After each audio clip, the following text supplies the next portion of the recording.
Ever feel like you're spitting a million plates, trying to keep your faith strong in all the chaos? Oh, absolutely. That balancing act is something I think we can all relate to these days. It's like the modern world is designed to pull us in a million different directions. Right. And finding that center, that grounding, can be a real challenge. Which is why I think this deep dive is going to resonate with so many, especially those drawn to what Mars Hill Anywhere is all about. Definitely. They seem to really get the pressures people are facing these days. Exactly. Welcome to the Clarence Stowers Leadership Podcast, a podcast about becoming 1% better every day. And now your host, yours truly, Clarence Stowers. Welcome to the Clarence Stowers Leadership Podcast, where we explore how faith can flourish even when life feels overwhelming. Today we're diving into the story of Job, an extraordinary tale of resilience in the face of unimaginable loss. Job had everything: wealth, family, success, and influence. But in an instant, it all vanished. He lost his possessions, his children, and eventually his health. It's the kind of suffering that makes you ask, how could anyone endure that? As we walk through Job's journey and reflect on the words of the Apostle Paul in 2 Corinthians, we'll uncover a powerful truth. Lean in. Our breaking points can become the moments where God steps in with strength we never knew we had. We'll see how the crushing weight of life can produce a deeper faith, ultimately leading to restoration and blessings beyond our imagination. Before we dive into today's episode, I wanted to lift a couple of thoughts from this sermon I preached this past Sunday. You can find the link to that sermon in today's show notes. And what I like to talk about is Job's response to loss. When Job loses everything, his wealth, his servants, and most tragically his children, he experiences a profound and multifaceted response that highlights his deep faith along with the complex human emotion. He expresses grief physically. His initial reaction is deeply physical. He tears his clothes, a cultural symbol of intense grief and mourning. He also shaves his head, another act of signifying mourning and a symbolic casting off of his former identity. And these actions demonstrate the rawness and the immediacy of his emotional pain. And his response to losing everything is a powerful model of faith that endures through unimaginable suffering. He grieves openly and honestly, yet his faith remains unshaken. And herein he acknowledges God is in control and accepts his own limited understanding, choosing to praise God even when he cannot comprehend his circumstances. And here's the first truth that I want to lift. Pressure produces power. Pressure produces power. Story of Job, as presented in this message, illustrates how intense pressure can lead to a deeper understanding of God and a manifestation to see on display God's power. See, Job initially was depicted as blameless and upright, a man blessed with wealth and health. He faces intense pressure from the enemy when the enemy is permitted to test his faith by stripping him of his blessings. And so he endures a series of catastrophic events that put immense pressure on his faith. The loss of his oxen, his donkeys, and sheep and camels and servants, through raids and natural disasters, culminating in the tragic death of his sons and daughters. Now, this exemplifies how faith can be tested in unexpected ways. But here's the truth. Instead of succumbing to despair and cursing God, Job's response reveals a remarkable resilience. Again, he tears his clothes, shaves his head in grief, but he falls to the ground and worships God, acknowledging God's sovereignty or God's control over all things, including his losses. And this reinforces the idea from our previous conversation that true faith perseveres through suffering. That's good. Now, fast forward, Job's later years. His latter years, are marked by abundant prosperity, including increased wealth, a new family, and a long life. This demonstrates that the pressure he endured not only refined his faith, but also paved the way for God's abundant blessings. Again, the story of Job demonstrates how pressure produces power.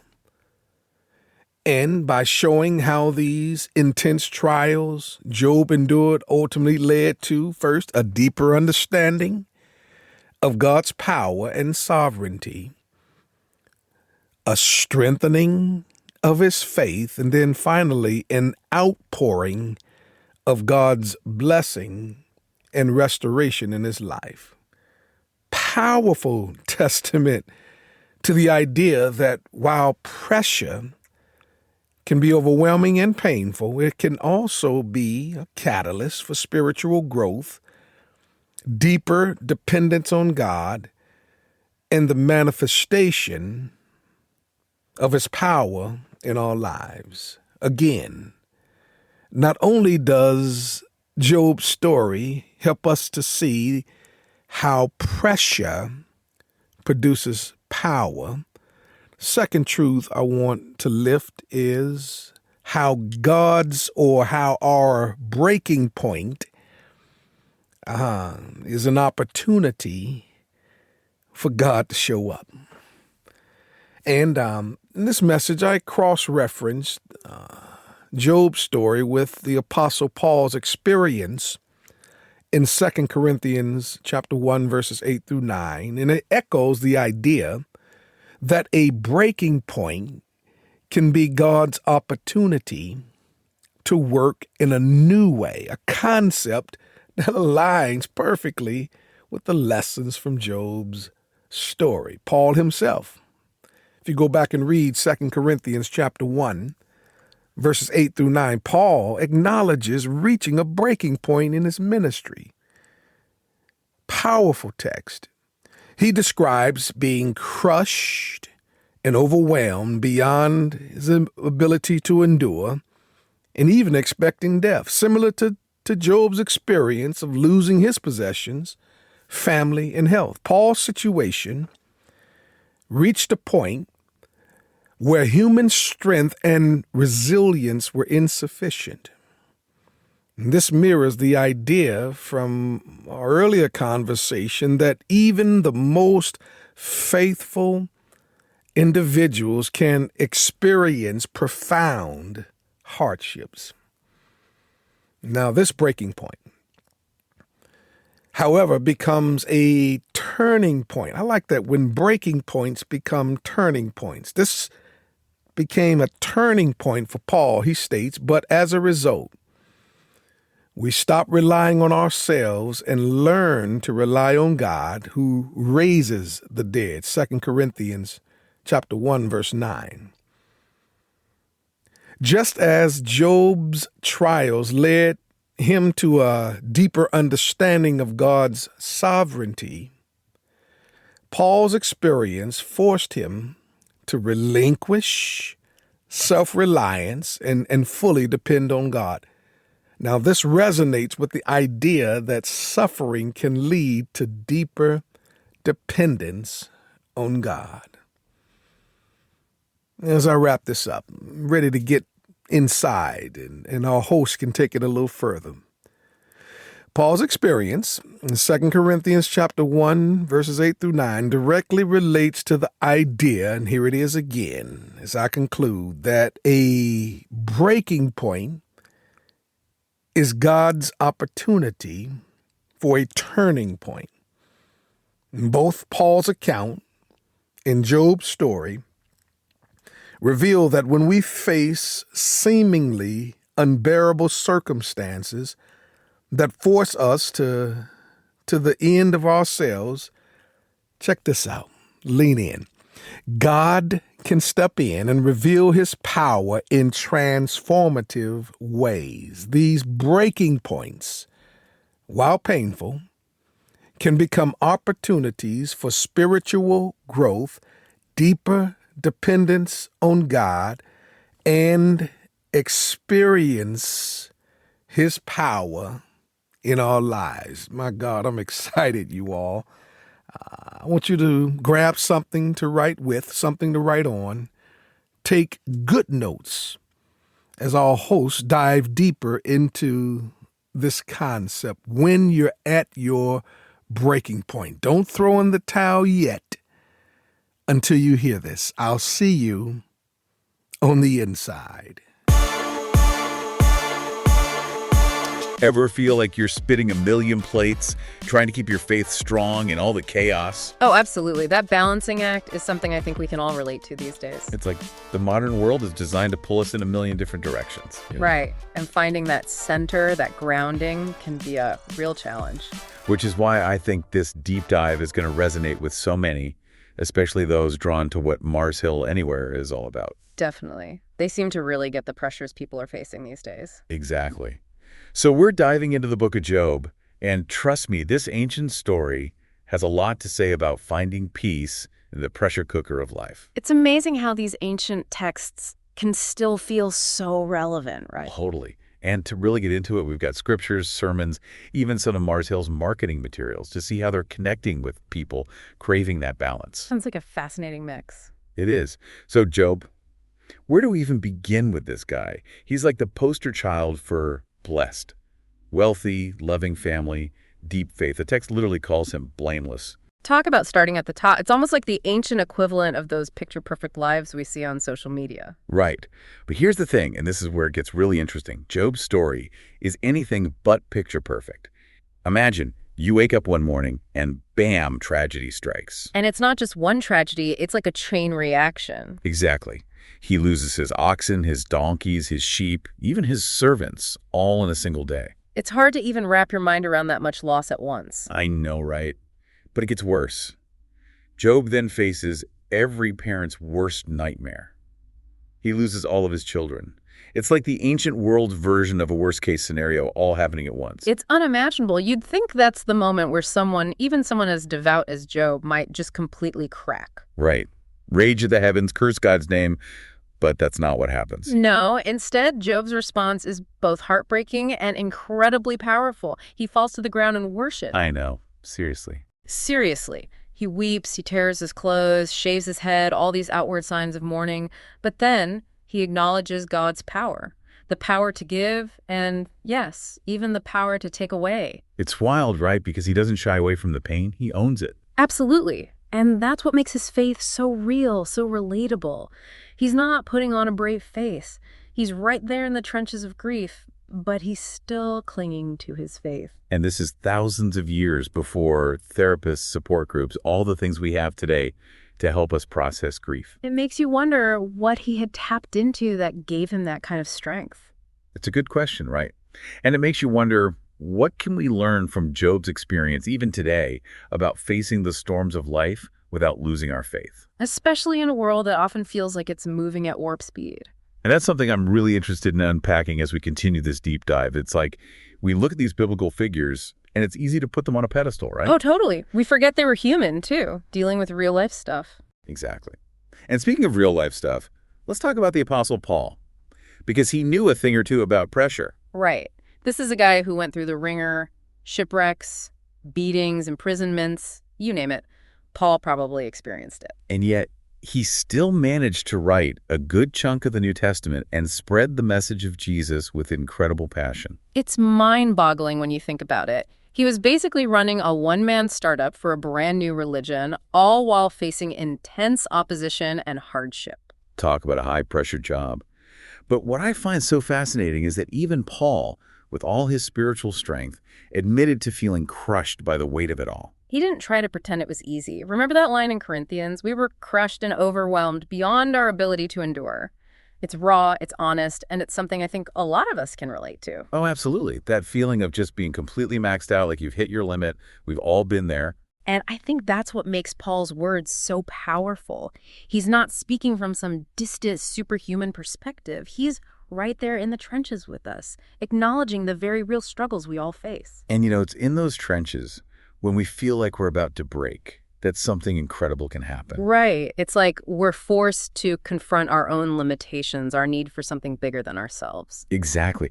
And that's where I think Paul's message of relying on God's strength becomes so relevant.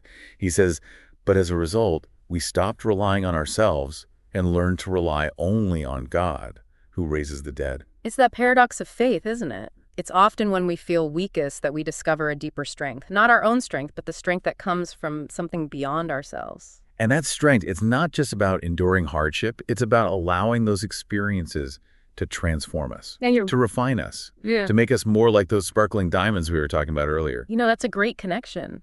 Because just like a diamond is formed under intense heat and pressure, our faith can also be strengthened through the trials we face. Okay, so we've got Job, who loses everything and still praises God. And we've got Paul, who talks about being crushed by pressure, yet finds a way to rely on God's strength. It's like they're both saying, hey, the struggle is real, but guess what? So is God. And that's a message that I think resonates deeply with what Mars Hill Anywhere is all about. How so? Well, they're all about equipping people to live out their faith in the real world, right? In the midst of busy schedules, demanding jobs, and all the other pressures of modern life. It's almost like they're saying, look, we understand life gets messy. You don't have to have it all figured out, but you're not alone in this. Exactly. And that's such a powerful message, especially in today's world, where it's easy to feel isolated in our struggles. It really is. And, we've talked a lot about the pressure, the challenges, the moments when life feels like it's too much to bear. But there's another side to these stories, to Job and Paul's experiences that we haven't really touched on yet. You mean the part where it doesn't just end with them barely surviving? Exactly. Because it doesn't end with just surviving, does it? Right. There's this whole other chapter, this incredible theme of restoration and renewal that runs through both of their stories. Oh, absolutely. And it's not just that they bounce back, it's that they come back even stronger, more resilient. Remember what happened with Job? He loses literally everything, his family, his wealth, his health, yet he stays faithful. It's like he's holding on to this tiny ember of faith, even when everything around him feels dark and hopeless. And what happens? Well, God doesn't just restore what Job lost. He multiplies it. Job ends up with twice as much as he had before, more children, more wealth, more blessings. It's like this incredible testament to God's faithfulness, his ability to take even the most broken situations and make them beautiful again. It's like that saying, what's meant to break you will only make you stronger. But on a whole other level. Right, because it's not just about our own inner strength. It's about tapping into something so much greater than ourselves. That resurrection power that Paul talks about, it's not just about the afterlife, It's about experiencing that same power to overcome, to be made new right here, right now, in the midst of our everyday lives. It's that moment when you think you've hit rock bottom. Yeah. And then somehow you find the strength to get back up, to keep going. To believe that even though things are hard right now, there's still hope for a brighter future. And I think that's a message that's so needed today, don't you think? In a world that often feels obsessed with instant gratification, with avoiding pain and discomfort at all costs, it's easy to forget that sometimes it's in those difficult, messy, even heartbreaking experiences that we discover our greatest strength and resilience. That's like we need those moments of pressure, of breaking down, to truly appreciate the beauty of healing, of restoration, of new beginnings. Exactly. And it's in those moments of surrender when we finally let go of our need to control everything and lean into something bigger than ourselves, that we often experience the most profound transformation. It's like we discover this whole other dimension of faith. It's not just about believing in something, it's about allowing that belief to carry us through the tough times, to shape us into the people we were meant to be. And, I think that's what Job and Paul's stories ultimately point us towards, this idea that even in the midst of the chaos and pressure of life, there's a God who sees us, who loves us, and who wants to walk with us through every high and every low. It's about remembering that we're not alone, that even when we feel broken and lost, there's a power greater than ourselves that can make us whole again. And that, my friend, is a message worth holding on to. It certainly is. And for those listening, particularly those who resonate with that message of finding strength and peace in the midst of a busy life, Mars Hill Anywhere might be just the community you've been searching for. They get it. They understand the pressure you're facing, and they're here to walk alongside you, offering resources and support to help you weave your faith into the fabric of your everyday life. So if you're looking for a place to connect, to grow, and to be reminded that you're not alone in this journey, check them out.